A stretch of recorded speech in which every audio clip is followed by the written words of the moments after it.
कहानी का शीर्षक आखिरी खत। गांव की एक शांत बस्ती में एक बूढ़ा डाकिया, रामदीन चाचा, हर दिन अपनी पुरानी साइकिल पर चढ़कर चिट्ठियां बांटता था। लोग उसे प्यार से चाचा जी कहते थे। उम्र के उस मोड़ पर जहां लोग छांव तलाशते हैं, वो धूप में भी मुस्कुराते हुए घर घर चिट्ठियां पहुंचाते थे। जमाना बदल गया था। अब लोग मोबाइल, इंटरनेट और व्हाट्सएप से जुड़ते थे, मगर कुछ घर ऐसे भी थे जहां अब भी चिट्ठियों की स्याही से रिश्तों की गर्माहट बहती थी। रामदीन चाचा मानते थे कि चिट्ठियां सिर्फ कागज नहीं होती, किसी के दिल की आवाज होती है। एक दिन उनके बैग में एक गुलाबी लिफाफा था। बहुत ही साफ सुथरे अक्षरों में लिखा था, प्रिय अमृता को। पता साफ था, मगर भेजने वाले का नाम नहीं लिखा था, नहीं तारीख। उन्हें हैरानी हुई, क्योंकि पिछले 5 सालों से अमृता के नाम कोई चिट्ठी नहीं आई थी। अमृता, वही अमृता जो कभी गांव की सबसे होशियार लड़की थी। उसने शहर जाकर पढ़ाई की थी और फिर वहीं की होकर रह गई थी।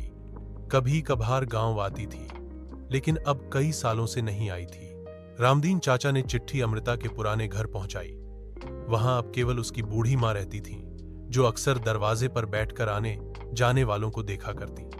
चाचा ने लिफाफा उन्हें दिया तो उनकी आंखों में एक अजीब सी चमक आ गई।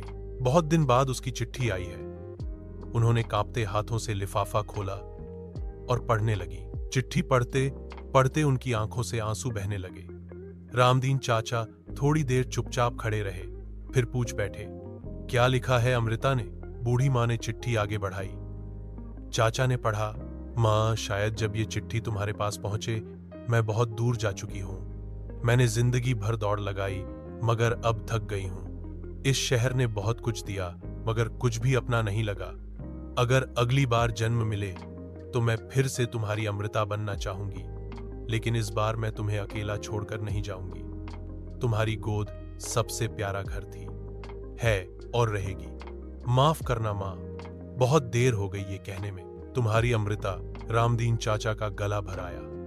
उन्होंने धीरे से पूछा, कब की है ये चिट्ठी? बूढ़ी मां ने कांपती आवाज में कहा, 3 साल पहले मेरी बेटी एक एक्सीडेंट में चली गई थी।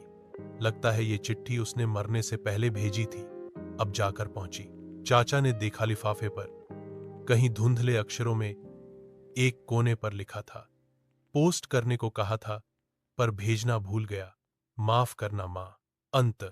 रामदीन चाचा लौटते वक्त बहुत देर तक सोचते रहे, शायद चिट्ठियां देर से पहुंचे, लेकिन उनमें छुपे जज्बात कभी पुराने नहीं होते। कभी कभी एक आखिरी खत ही जिंदगी का सबसे सच्चा आईना बन जाता है।